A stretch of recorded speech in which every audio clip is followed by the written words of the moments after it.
Há um discurso mentiroso de que Silvio Santos era um camelô pobre que ficou rico com o próprio trabalho. E aí, gente, veja, isso é mentira, né? Silvio Santos vinha de uma família que tinha recursos, que tinha posses. Os pais, inclusive, vieram de fora do Brasil na década de 20. E aí Silvio Santos foi militar, sempre teve ótimas relações e tal, e construiu a sua fortuna durante a ditadura empresarial militar. E esse ponto aqui é central. Veja, eu já falei várias vezes aqui no canal. O golpe empresarial militar de 64, ele veio, dentre outras coisas, para impedir uma democratização da mobilidade social no Brasil. Na agenda que estava colocada pelo governo João Goulart e pelo movimento nacionalista popular, disputado o comando ali pelos comunistas e pelos trabalhistas, estava uma agenda de reforma agrária, garantindo terra para 10 milhões de camponeses, uma agenda de universalização do acesso à educação, desde a escola primária até a universidade, uma agenda de fortalecer uma indústria cultural nacional, a cultura nacional, uma agenda de industrialização do país, industrialização soberana com autonomia tecnológica e produtiva, uma agenda de distribuição de renda, riqueza, de melhora substancial das condições da classe trabalhadora, de estender a CLT para o campo, de estender a CLT para as trabalhadoras domésticas. E isso foi abortado, isso foi destruído com o golpe empresarial militar de 64. Então, uma das consequências imediatas do golpe é fazer com que as oportunidades de enriquecimento e mobilidade social ficassem presos a um pequeno ciclo da classe dominante brasileira e das camadas médias altas. Então, aqueles que já eram ricos mantiveram sua riqueza e aqueles que estavam próximos da riqueza, da condição de burguês, tiveram possibilidade de ascender à condição de rico, né? De burguês. E aqueles milhões que eram pobres, basicamente se mantiveram pobres. É muito curioso que, por exemplo, a minha família, eu não conheci meus bisavós por parte de mãe, né? Só ouvi falar, minha mãe já comentou algumas vezes, mas meus bisavós eram do interior do Cabo de Santo Agostinho, trabalhavam no corte de cana, ali da virada do século XIX para o século XX. É provável que meus bisavós tenham pegado o finalzinho ali da escravidão. E aí, meu avô e minha avó também eram analfabetos, sem terras, que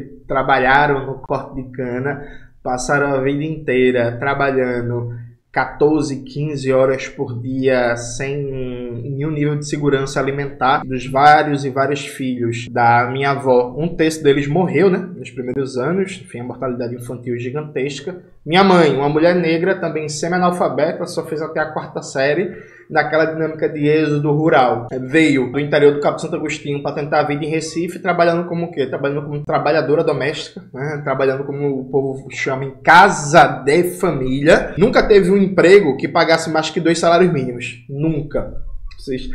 Inclusive, vale a pena vocês pensarem sociologicamente nisso. O que é a história brasileira, por exemplo, desde a singularidade da minha história familiar. Meus bisavós e meus avós, por parte materna, trabalhando no corte de cana-de-açúcar no Brasil rural, analfabetos, sem saúde, sem educação, sem cidadania, sem direito a voto, passando fome a vida inteira, comendo mal e tal. Aí vem a modernização conservadora da ditadura. Minha mãe não trabalha mais, né, não depois dos 15 anos, quando ela saiu do interior, no corte da cana-de-açúcar.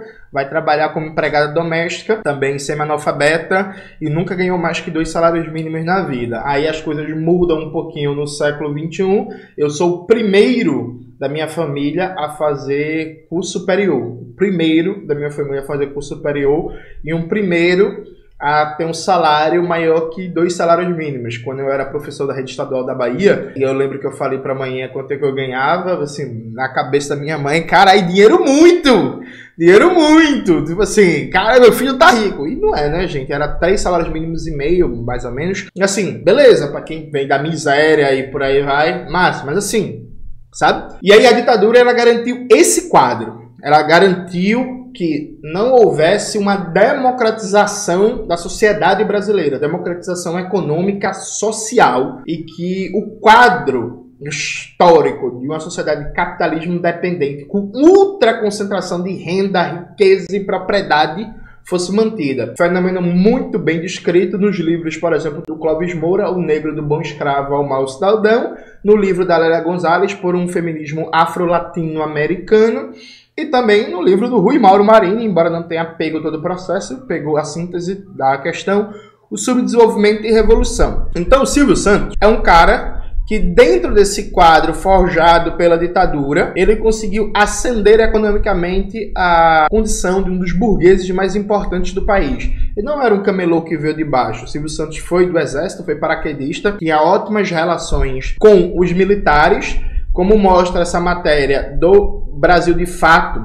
Eu vou até mostrar o título para vocês, quem quiser ler a completa depois, aqui ó. Do apoio à ditadura a casos de racismo e assédio. Relembra o histórico de Silvio Santos, né? Depois de ler essa matéria, ficou muito boa. E aí, nessa matéria, mostra-se que Silvio Santos criou a TV dele, o SBT, em 1981. Portanto, durante a ditadura empresarial militar. Isso já diz muito, né? Ninguém cria uma TV durante a ditadura se não tiver ótimas relações com o regime. Ele tinha relações ali muito próximas com o Délio Jardim de Matos, que foi colega dele na escola de paraquedistas.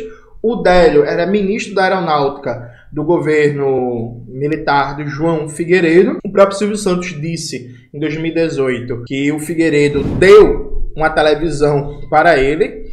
Antes de conseguir o SBT em pleno regime militar, com apoio dos militares, Silvio Santos, em 1972, no auge do governo Emílio Garrastazu Médici, o governo mais repressivo de todos da ditadura empresarial militar, Silvio Santos comprou 700 mil hectares de terras em Barra das Garças, no Mato Grosso, na região do Araguaia. Na época, quem governava o Mato Grosso era Jorge Fragelli, da Arena, Partido de Sustentação do Regime, que facilitava a compra de terras por empresas e pessoas simpáticas à ditadura empresarial militar, né? Durante a ditadura empresarial militar, Silvio Santos criou um programa, a Semana do Presidente, e que era um verdadeiro uma lambida de saco oficial nos presidentes ditatoriais militares. Então, a Semana do Presidente, o SBT se comportava como a TV oficial dos milicos, né, lambendo ali, elogiando, falando bem dos milicos, além de uma grade de programação que apelava muito para uma imagem de algo popular, populesco,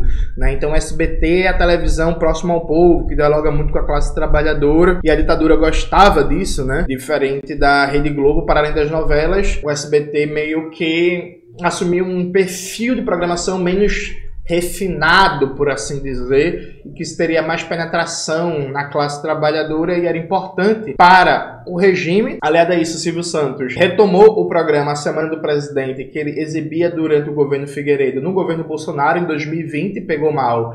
Ele acabou desistindo. Depois Silvio Santos também quis retomar o Brasil Ame ou Deixo, né, que era o slogan do governo Médici, pegou muito mal, ele desistiu. Durante o governo Bolsonaro, o SBT se comportou como uma das televisões oficiais do governo Bolsonaro, ganhou muito dinheiro por causa disso, inclusive o repasse de publicidade se aproximou muito do SBT e da Rede Globo. O SBT, por exemplo, não exibiu notícias, o vídeo, sobre aquela famosa reunião ministerial que vazou, que era os ministros do Bolsonaro falando em prender os vagabundos do STF, falando em passar boiada ao Ricardo Salles e por aí vai.